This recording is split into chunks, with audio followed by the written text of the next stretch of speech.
بسم اللہ الرحمن الرحیم نحمدہ ونصلی ونسلم علی رسولہ الکریم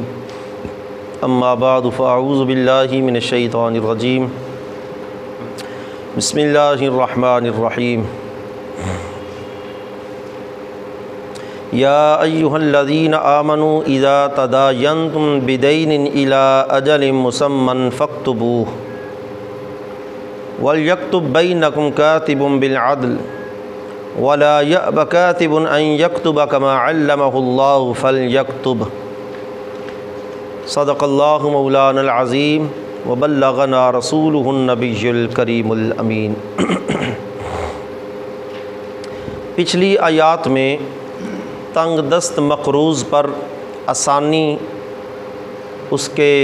قرضہ کے اندر نرمی اور معافی کے متعلق پڑھا گیا تھا، اور قرض دار جو ہے اس کے متعلق جس نے قرضہ ادا کرنا ہے، ادائیگی قرض کے متعلق بھی بیان کیا گیا تھا۔ آج جو آیت کریمہ ہم پڑھ رہے ہیں یہ قرآن پاک کی سب سے بڑی آیت ہے، اور اس کے اندر جو مسئلہ بیان ہوا ہے وہ قرآن پاک کا سب سے طویل مسئلہ بھی اسی آیت کے اندر بیان کیا گیا ہے۔ اس آیت کے اندر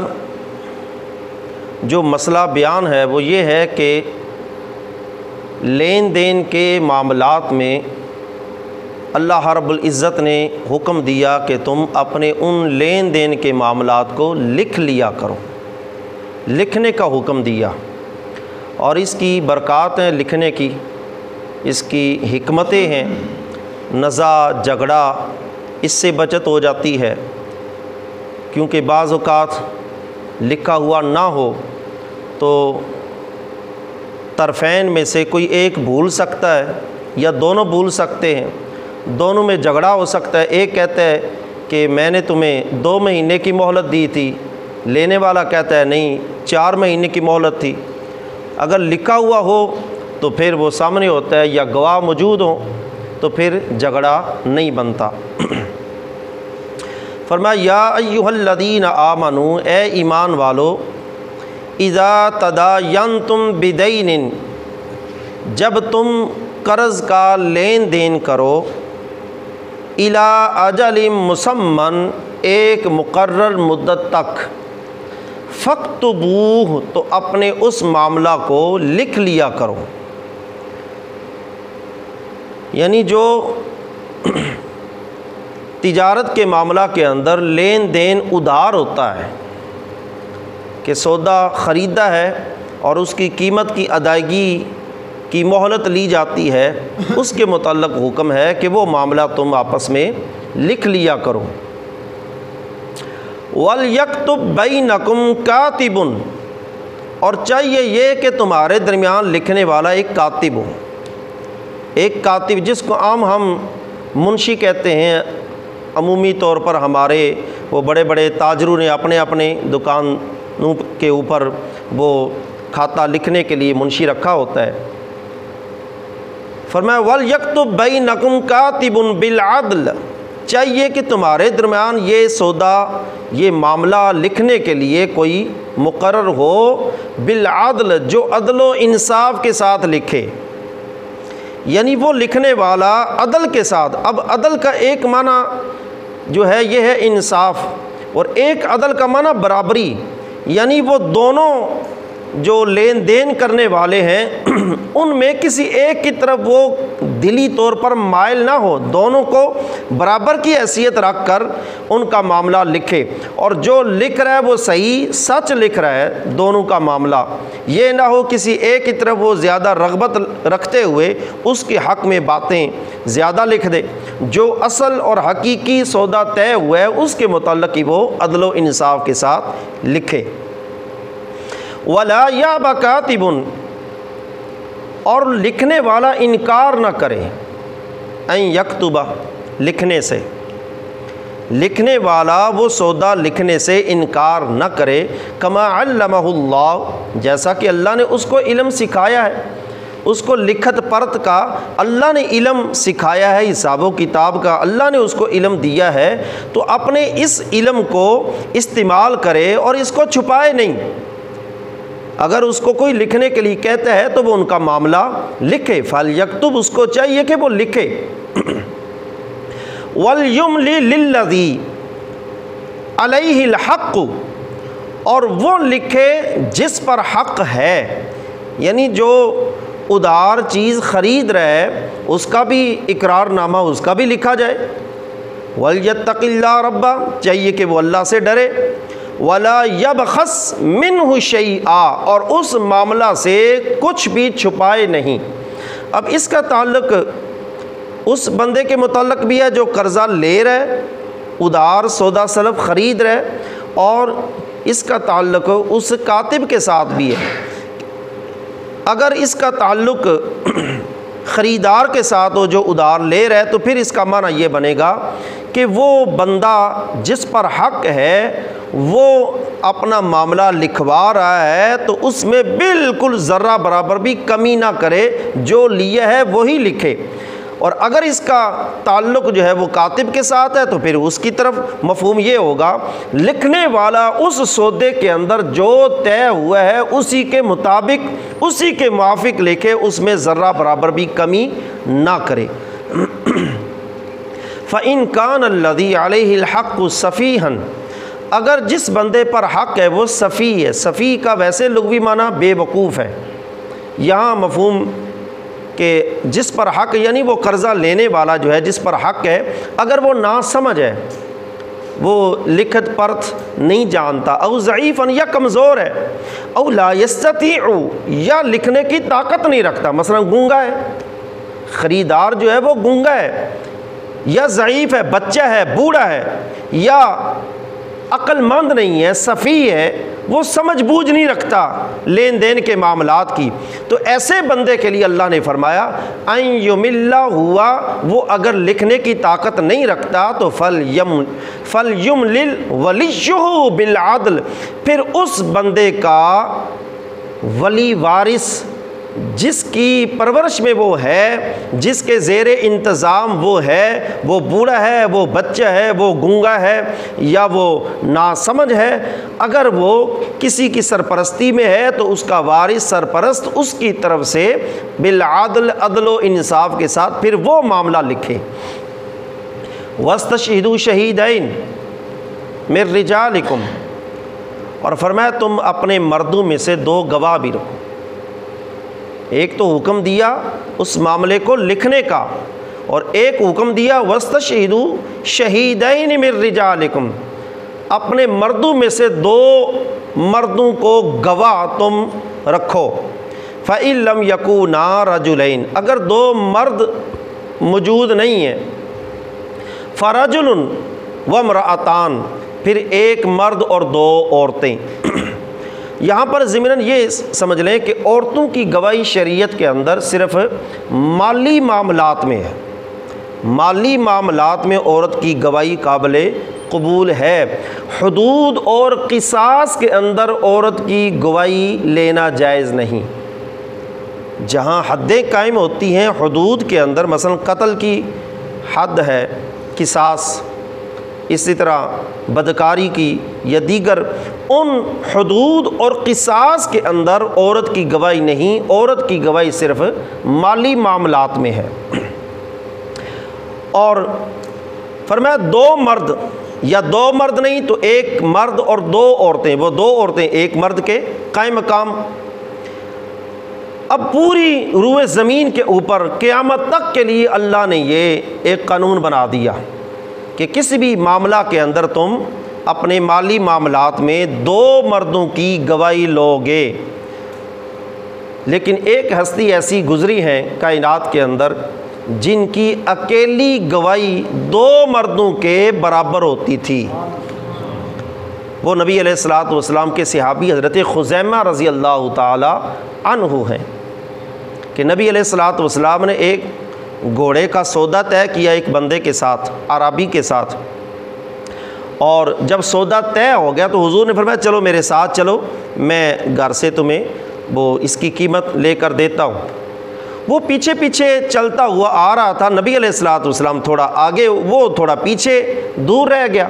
اب راستے میں وہ گھوڑا ساتھ لے کر آ رہا ہے، راستے میں بندے اس سے پوچھتے کہ گھوڑا تیرا بہت اچھا ہے، بیچنا ہے، تو پوچھتے پوچھاتے اس کا سودا حضور کے طے کیے ہوئے سودے سے مہنگا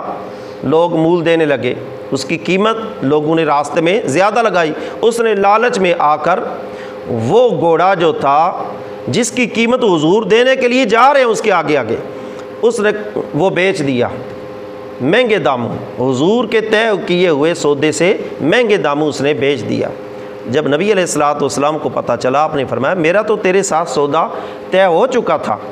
اور میں تیری قیمت ادا کرنے کے لیے آگے آگے تیرے چل رہا تھا، اور تو نے میرے طے کیے ہوئے سودے سے تو نے مہنگا بیچ دیا ہے۔ تو اس نے آگے سے کہا کہ آپ کے پاس کوئی گواہ نہیں؟ کوئی گواہ ہے تو لاؤ، میں نے کوئی سودا نہیں بیچا۔ لوگوں نے اس کو سمجھایا کہ تمہیں نہیں پتہ تو کس سے مخاطب ہے، یہ اللہ کے رسول ہیں، اللہ کے پیغمبر ہیں، یہ تمہیں کہہ رہے ہیں کہ میں نے یہ گھوڑا خریدا ہے تم سے، اور تو کہہ رہے نہیں خریدا، اور وہ بار بار اسی بات پر کہ گواہ کوئی ہے تو گواہ لاؤ۔ اسی مجمع کے اندر حضرت خزیمہ رضی اللہ تعالی عنہ آپ نے اعلان کیا میں گواہی دیتا ہوں کہ انہوں نے تم سے یہ گھوڑا خریدا ہے، اللہ کے رسول نے گھوڑا خریدا ہے، آپ نے گواہی دے دی۔ اب نبی علیہ الصلوۃ والسلام نے حضرت خزیمہ سے فرمایا اے خزیمہ، جب ہمارا سودا طے ہو رہا تھا تو پاس نہیں تھا، تو پھر گواہی کیوں دے رہا ہے؟ تو ایک روایت میں ہے کہ آپ نے عرض کیا یا رسول اللہ صلی اللہ علیہ وسلم، یہ تو گھوڑے کی آپ کے سودے طے ہونے کی گواہی ہے، ہم نے اللہ کو نہیں دیکھا، ہم نے جنت دوزخ کو نہیں دیکھا، ہم نے پل صراط کو نہیں دیکھا، ہم نے حوض کوثر کو نہیں دیکھا، ان تمام غیب کی چیزوں پر ہم نے آپ سے سن کر ایمان لایا ہے، یہ تو ہے دنیا کا سودا، تو یہ ہم کیوں نہ مانیں، یہ ہم کیوں نہ مانیں۔ اور ایک روایت میں ہے عرض کہ یا رسول اللہ صلی اللہ علیہ وسلم، جب آپ فرما رہے ہیں کہ میں نے سودا کیا ہے تو پھر یہ ہو کیسے سکتا ہے کہ اللہ کے نبی جھوٹ بول دیں؟ یہ ہو ہی نہیں سکتا، اس لیے میں گواہی دے رہا ہوں کہ آپ نے اسے یہ گھوڑا خریدا تھا۔ تو نبی علیہ الصلوۃ والسلام نے اس موقع پر اعلان فرمایا تھا، فرمایا کہ آج کے بعد خزیمہ کی گواہی 2 مردوں کے برابر قبول کی جائے گی۔ اللہ فرماتے ہیں کہ 2 مرد تمہارے وہ اپنے مالی معاملات میں گواہی دیں، لیکن نبی علیہ الصلوۃ والسلام نے حضرت خزیمہ کی اکیلی گواہی کو مقرر کیا۔ یہ نبی علیہ الصلوۃ والسلام کے اختیارات، جو 2 قسم کے اختیارات تکوینی اور دوسرے اختیارات تشریعی، شرعی معاملات میں حضور کو اللہ تعالیٰ نے رد و بدل کرنے کا بھی اختیار عطا کیا، اور اس میں حضور نے یہ اپنا وہ خاصہ استعمال کرتے ہوئے حضرت خزیمہ کے لیے فرمایا اس اکیلے کی گواہی 2 کے حق میں قابل قبول ہے۔ اور عورتوں کے متعلق فرمایا 2 عورتیں، اگر 2 مرد نہیں تو 2 عورتیں اور 1 مرد، اور اسی وجہ سے بخاری میں حدیث پاک ہے اللہ کے رسول صلی اللہ علیہ وسلم نے فرمایا عورتیں مردوں کے اعتبار سے عقل میں کمی ہے، ان کی دینی لحاظ سے بھی کمی ہے، عقل کے لحاظ سے بھی کمی ہے۔ عورتیں نے پوچھا یا رسول اللہ وہ کیسے؟ فرمایا عقل کے لحاظ سے اس لیے کہ اللہ نے عورتوں میں سے 2 عورتوں کی 1 مرد کے مقابل گواہی رکھی ہے، تو یہ عقل کی کمی کی وجہ سے ہے، اور دینی لحاظ سے بھی کمی کہ عورتوں کے ساتھ وہ حیض وغیرہ کا عارضہ لائق ہوتا ہے، ان ایام کے اندر ان کی نمازیں رہ جاتی ہیں جن کی قضا بھی نہیں، تو دینی لحاظ سے بھی مردوں سے یہ کم ہے۔ تو اللہ تبارک و تعالیٰ نے بھی یہاں پر فرمایا کہ 2 عورتیں اور 1 مرد، یہ 2 عورتیں کیوں رکھیں؟ اس کی بھی حکمت اللہ رب العزت نے بیان فرمائی، فرمایا ممن ترضون من الشہداء، گواہ جو تم نے لینے ہیں وہ گواہ لینے ہیں جو تمہیں پسند ہیں۔ کیا مطلب پسند؟ پسند سے مراد یہ نہیں کہ ان کی خوبصورتی دیکھ کر، ان کی بول چال دیکھ کر، پسند سے مراد مفسرین فرماتے ہیں ایسے گواہ لو جن پر طرفین کو اعتبار ہو، طرفین کو اعتماد ہو کہ یہ گواہی دیں گے تو یہ سچی گواہی دیں گے، یہ عدل و انصاف کا دامن تھامیں گے۔ یہ مطلب ہے کہ ان پر دونوں کو بھروسہ ہو، طرفین کو، کہ جس کو ہم گواہ بنا رہے ہیں یہ گواہ صحیح ہے۔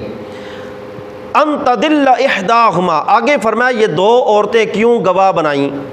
ان تدل احداہما، فرمایا اگر ان میں سے ایک بھول جائے، جو سودا طے ہوتے وقت جو عورتیں گواہ بنی تھی، اگر ان میں سے ایک بھول جائے فتذکر احداہما الاخری، تو دوسری اس کو یاد کرا دے، دوسری عورت اس بھولنے والی کو یاد کرا دے۔ ولا یاب الشہداء اذا ما دعوا، اور فرمایا جب کسی سودے پر، کسی لین دین کے معاملے پر گواہی کے لیے مقرر کیے جائیں، جب ان طرفین کا آپس میں اس لین دین سودے کے معاملے پر جھگڑا ہو جائے، تو اگر ان گواہوں کو بلایا جائے کہ تمہارے سامنے ہمارا سودا طے ہوا تھا، جب ان کو بلایا جائے گواہی کے لیے، تو اللہ نے فرمایا لا یأبی الشہداء، وہ گواہ انکار نہ کریں، وہ ضرور حاضر ہوں گواہی دینے کے لیے۔ لا یأبی الشہداء اذا ما دعوا، جب ان کو پکارا جائے، ان کو بلایا جائے تو وہ انکار نہ کریں، بلکہ آ کر وہ اپنے اس گواہی کا حق ادا کریں۔ ولا تسأموا، اور فرمایا تم اس بات میں ملال نہ کرو، دکھ اور غصہ نہ کرو، ان تکتبوہ صغیرا او کبیرا الی اجل، یہ ان کاتبین، ان منشیوں کے لیے حکم ہے جو سودا لکھنے والے ہیں۔ فرمایا اس میں ملال نہ کرو، غصہ نہ کرو کہ تم کسی چھوٹی چیز کا، چھوٹے سودے کا لکھو یا کسی بڑے سودے کا لکھو، ہے تو وہ لین دین کا معاملہ، چاہے کوئی وہ سستی چیز ہے، چاہے کوئی مہنگی سی مہنگی چیز ہے۔ فرمایا صغیرا او کبیرا، چاہے وہ معاملہ چھوٹا ہے چاہے بڑا ہے، اس کو لکھنے کے اندر ملال نہ کرو، تم نے بس لکھنا الی اجلی، اس لین دین کے اس سودے کی مدت تک تم نے لکھنا ہے۔ اب اللہ تبارک و تعالیٰ یہ حکم دے کر کہ تم اپنے مالی معاملات طے کرو، اس کو لکھ لیا کرو، عام ہم اس کو آج کل اسٹامپ بھی کہتے ہیں، کوئی سودا طے کرتے ہیں اسٹامپ لکھتے ہیں، تو اب اللہ اس کی حکمت بیان کر رہا ہے کہ جو تم نے معاملات لکھنے ہیں یا گواہوں کی موجودگی میں سودا کرنا ہے، اس کی حکمت کیا ہے، اس کا فائدہ کیا ہے؟ فرمایا ذالکم اقسط عند اللہ، یہ معاملہ اللہ کے نزدیک جو لکھ لینے والا ہے، اللہ کے نزدیک یہ زیادہ بہتر ہے۔ وَأَقْوَمُ لِلشَّهَادَةِ، اور گواہی قائم کرنے کے لیے زیادہ بہتر ہے۔ اور تیسری وَأَدْنَىٰ أَلَّا تَرْتَابُوا، اور کم ترین مواقع ہوں گے کہ اللہ ترتابو، اس کے زیادہ قریب ہے اللہ، یہ اللہ اصل میں ان لا، تاکہ تم شک میں نہ پڑو، تمہارا جو آپس میں سودا طے ہوا ہے اس سودے میں تم شک میں نہ پڑو۔ وَأَدْنَىٰ أَلَّا تَرْتَابُوا، یہ لکھنے کا حکم اس لیے دیا، یہ حکم جب آ گیا اس پر عمل کرو گے تو بہت قریب ہے، بہت کم ہے یہ معاملہ کہ تم کسی شک میں پڑو، تمہیں شک نہیں پڑے گا۔ ہاں الا ان تکون تجارۃ حاضرۃ تدیرونھا بینکم، ہاں وہ تمہاری تجارت جو بالکل تمہارے سامنے حاضر ہے، تمہارے اندر وہ چلتی پھرتی ہے وہ تجارت، بینکم فلیس علیکم جناح الا تکتبوھا، اگر وہ سودا تم نہ لکھو تو تم پر کوئی گناہ نہیں۔ یہ کون سی تجارت ہے؟ یعنی نقدی تم خرید رہے ہو، اوپر جو لکھنے کا حکم آیا کہ سودا لکھ لو وہ ادھار ہے، اور یہاں پر جو اللہ رب العزت اجازت دے رہا ہے یہ ہے کہ جب تم نقد ان تکونا تجارتاً حاضرتاً، جو حاضر موجود ہے تجارت، سودا سلف کہ اس کو لے کر نقد اس کی قیمت اسی وقت دینی ہے، ادھار نہیں۔ فرمایا نقد کیا ہوا سودا جو ہے لیس علیکم جناح، تم پر کوئی حرج نہیں، اللہ تکتبوھا، اگر اس کو نہ بھی لکھو۔ واشہدوا اذا تبایعتم، اور جب تم تجارت کرو تو اس میں بھی اپنا کوئی گواہ مقرر کر لو۔ ولا یضار کاتب ولا شہید، اور جو لکھنے والا ہے اور جو گواہ ہے ان کو اذیت نہ پہنچاؤ، یعنی وہ سودا طے کرنے والے طرفین لکھنے والے کو بلا کر یا گواہوں کو بلا کر آپس میں جھگڑتے رہیں، ان کا وقت ضائع کرتے رہیں، نہ ان سے لکھوائیں نہ ان سے گواہی لیں، ان کو جلدی فارغ ہی نہ کریں، ان نے جانا ہو کسی اور کام، یہ آپس کے جھگڑے میں لین دین کے معاملہ طے کرنے میں ابھی جھگڑے میں پڑے ہوئے ہیں، اور لکھنے والا انتظار ہے کب مجھ سے لکھوائیں گے۔ تو اللہ نے فرمایا لا یضار کاتب ولا شہید، جس کو لکھنے کے لیے بلایا ہے، جس کو گواہی کے لیے بلایا ہے، ان کو اذیت نہ پہنچاؤ انتظار کی۔ وَإِن تَفْعَلُوا، اگر تم نے ایسا کیا فَإِنَّهُ فُسُوقٌ بِكُمْ، تو یہ تمہاری طرف سے فسق ہوگا۔ وَاتَّقُوا اللَّهَ، اللہ سے ڈرو۔ وَيُعَلِّمُكُمُ اللَّهُ، اور اللہ ہی نے تمہیں یہ معاملہ کرنا سکھایا ہے۔ واللہ بکل شیء علیم، اور اللہ تبارک و تعالی ہر شے کا علم رکھنے والا ہے۔ اب آگے ایک اور چیز بیان کر دی، فرمایا وَإِن كُنتُمْ عَلَىٰ سَفَرٍ، اگر تم سفر میں ہو، دوران سفر تمہارا سودا طے کرنے کا کوئی معاملہ بن جائے، وَلَمْ تَجِدُوا كَاتِبًا، تو سفر کے اندر تم کاتب تلاش کرو، تمہیں کاتب نہ ملے، تو پھر کیا کرو گے؟ فَرِحَانٌ مَقْبُوضَةٌ، تو پھر فرمایا رہن ہے، جس کو ہم گروی کہتے ہیں، کوئی چیز گروی رکھنا، فرمایا فَرِحَانٌ مَقْبُوضَةٌ، پھر رہن ہے، قبضہ دی ہوئی چیز۔ یہاں پر 4 لفظ ہیں، یہ قابل غور ہیں، راہن، مرتہن، مرہون اور مرہون لہو اور رہن۔ راہن کہتے ہیں گروی رکھنے والا، گروی رکھنے والا اس کو کہتے ہیں راہن۔ مرتہن جس کے پاس کوئی چیز گروی رکھی جائے۔ مرہون جو چیز گروی رکھی جا رہی ہے اس کو مرہون کہتے ہیں، اور رہن اس معاملے کو رہن کہا جاتا ہے، جو معاملہ گروی کا آپس میں طے ہوا ہے اس کو رہن کہا جاتا ہے۔ فرمایا اگر سفر میں تمہیں کاتب نہ ملے تو فریحان مقبوضہ، تو پھر قبضہ میں دی ہوئی کوئی گروی کی چیز، رہن کی چیز۔ فَإِنْ آمِنَ بَعْضُكُمْ بَعْضًا، اگر تمہیں آپس میں ایک دوسرے کو بعض کو کوئی امانت چیز رکھتا ہے، فَلْيُؤَدِّ الَّذِي اؤْتُمِنَ أَمَانَتَهُ، تو چاہیے وہ اس امین کو، چاہیے وہ اس امانت کو اس کے مالک تک پہنچائے۔ وَلْيَتَّقِ اللَّهَ رَبَّهُ، اور چاہیے کہ وہ امانت میں خیانت کرنے سے اللہ سے ڈرے۔ وَلَا تَكْتُمُوا الشَّهَادَةَ، اور گواہی کو چھپاؤ نہیں، یعنی اپنے معاملات میں جو تم نے گواہ مقرر کیے ہیں ان گواہوں کے لیے ضروری ہے کہ وہ گواہی کو نہ چھپائیں۔ وَمَن يَكْتُمْهَا، اور اگر تم گواہی کو چھپاؤ گے فَإِنَّهُ آثِمٌ قَلْبُهُ، تو یہ دل کا گناہ ہے،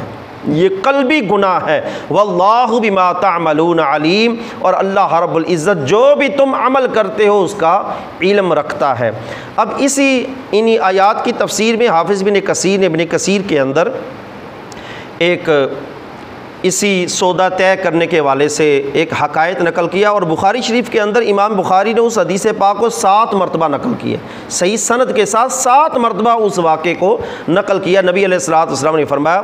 سابقہ قومی میں سے ایک بندہ اپنی بستی سے چلا، دریا پار کر کے دوسری بستی میں گیا قرضہ لینے کے لیے۔ اس نے ایک بندے سے قرضہ لیا اور اس سے کہا مجھے 1000 دینار قرض دو۔ اس نے آگے سے کہا کہ اس قرض پر گواہ کون ہے؟ اس نے کہا میرا گواہ اللہ ہے۔ اس نے کہا اس پر کفیل وکیل کون ہے؟ اس نے کہا میرے اس قرضے پر کفیل اور وکیل اللہ ہے۔ اس نے یہ سن کر قرضہ دے دیا اور مدت مقرر ہوگی، اتنی مدت کے بعد تو نے میرا قرضہ واپس کرنے آنا ہے، جیسے لے کر جا رہا ہے ایسے مجھے واپس کرنے آنا ہے۔ نبی علیہ الصلوۃ والسلام نے فرمایا اس نے 1000 درہم قرضہ لیا، قرضہ لے کر واپس آیا، وقت گزرتا گیا، جب مدت پوری ہو گئی وہ دن وعدے کے مطابق 1000 دینار لے کر گھر سے چلا۔ جب دریا پر پہنچا تو دریا پر کشتی نہیں تھی، کوئی ملا کوئی کشتی، اور دریا کے اندر طغیانی تھی، طوفان تھا، وہ دریا کو عبور بھی نہیں کر سکتا تھا، کشتی بھی نہیں تھی۔ سارا دن انتظار کرتا رہا، اور ادھر دریا کے پار وہ قرض لینے والا بھی آیا ہوا ہے، جس کا قرضہ تھا وہ بھی آیا ہوا تھا دریا کے پار کہ آج میرا مال مجھے 1000 دینار واپس ملے گا، وہ دینے کے لیے آئے گا، آج کا وعدہ ہے۔ ادھر یہ انتظار کر رہا ہے کسی کشتی کا اور اس طغیانی کے ختم ہونے کا۔ لیکن جب شام قریب ہوئی تو اس نے نبی علیہ الصلوۃ والسلام نے فرمایا ایک لکڑی لی، لکڑی کو کھرید کر اس کو اندر سے خالی کیا، 1000 دینار وہ سونے کے سکے اندر رکھے، پتے اندر رکھ کر اور ٹہنیوں کے ساتھ اس کو باندھ دیا، اور پانی کے حوالے کیا، اللہ کی بارگاہ میں دعا کی اے اللہ تو جانتا ہے میں نے تجھے اپنے اس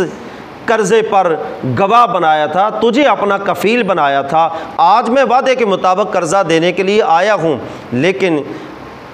یہاں پر نہ کوئی کشتی ہے نہ کوئی ملا ہے، تو اے اللہ میں اس کو تیرے ہی حوالے کرتا ہوں، میرے اس قرض خواہ تک اس کو پہنچا دے۔ اب یہ اس لکڑی کو پانی کے حوالے کر کے واپس مڑ آیا۔ ادھر وہ بھی بندہ جو تھا قرضہ لینے والا، وہ بھی انتظار کرتے کرتے جب شام ہو گئی، سورج غروب ہونے کے قریب ہوا تو وہ مایوس ہو کر جب جانے لگا، اس کی نظر لکڑی پر پڑی۔ اس نے دل میں سوچا چلو قرضہ تو ملا نہیں، چلو لکڑی لے جاتا ہوں گھر میں ایندھن کے لیے، چلو یہی کام آ جائے گی۔ اس نے وہ لکڑی وہ پانی سے پکڑ کر گھر لے گیا، اور حدیث پاک میں اس نے بیچ میں خط بھی لکھا، اور اپنا معاملہ مجبوری لکھی، اس وجہ سے میں نہیں آ سکا، آیا ہوا ہوں میں لیکن ملا کشتی نہ ہونے کی وجہ سے میں دریا پار نہیں کر سکا، خط بھی اندر رکھا۔ تو جب وہ جا کر لکڑی کاٹتا ہے، اندر سے وہ دینار نکلتے ہیں، وہ خط بھی نکلتا ہے، وہ پڑھتا ہے، پڑھ کر وہ حیران ہو جاتا ہے۔ اب کچھ عرصہ گزرتا ہے، یہ بندہ جس نے وہ دینار لکڑی میں رکھے تھے یہ پھر بھی مضطرب ہے کہ پتہ نہیں اس بندے تک پہنچے ہیں نہیں، کسی اور بندے کے ہاتھ وہ چڑھ گئی لکڑی۔ وہ پھر انتظام کرتا ہے 1000 دینار کا لے کر پھر دریا کے پار جاتا ہے، اس بندے کے پاس جا کر کہتا ہے کہ میں نے یہ تیرا قرضہ دینا تھا، یہ فلاں وجہ بنی، اس وجہ کی بنا پر میں تیرے پاس اپنے وعدے کے مطابق نہ پہنچ سکا، لہٰذا یہ اپنا قرضہ لے لے اور میرا عذر قبول کر۔ اس نے کہا پہلے تو نے کوئی بھیجا تھا میری طرف قرضہ؟ اس نے کہا جب میں نے یہ معاملہ کیا تھا تو کوئی ایسا بندہ تھا ہی نہیں۔ تو اس نے کہا کہ اس طرح ایک لکڑی مجھے ملی ہے، اس میں سے تیرا خط بھی نکلا ہے، اس پر تو نے وہ اپنی جو ابھی مجبوری بتا رہا ہے وہ سارا اس خط کے اوپر لکھا ہوا تھا۔ تو حضور فرماتے ہیں وہ بندہ، اس نے کہا تیرا قرضہ میرے تک پہنچ چکا ہے، یہ اب تیرے ہیں، تو واپس لے جا۔ تو وہ اس قرضہ کے اندر اس نے گواہ اللہ کو بنایا، کفیل وکیل اللہ کو بنایا، تو اللہ رب العزت نے ان کے معاملے کو کس طرح مکمل اور تکمیل کے مراحل تک اللہ نے پہنچایا۔ تو اسی حدیث کے تحت علماء مفسرین فرماتے ہیں جب بندے اپنے معاملات طے کریں اور ان کی نیت دونوں طرف سے اچھی ہو تو اللہ رب العزت پھر ادائیگی قرض کے لیے ان کے اسباب اور ذرائع بھی پیدا کر دیتا ہے۔ تو یہ آیات جو ہیں ان کے اندر یہ طویل مسئلہ ہمارے لیے ہے کہ جب ہم اپنے مالی معاملات طے کریں تو ان کو لکھ لیں۔ ان کے لکھنے کی حکمت اور فائدہ یہ ہے کہ آپس کے جھگڑے ختم ہو جائیں گے۔ اللہ رب العزت ہمیں ان مسائل پر عمل اور ان کی سمجھ عطا فرمائے۔ آمین۔ وآخر دعوانا الحمد للہ رب العالمین۔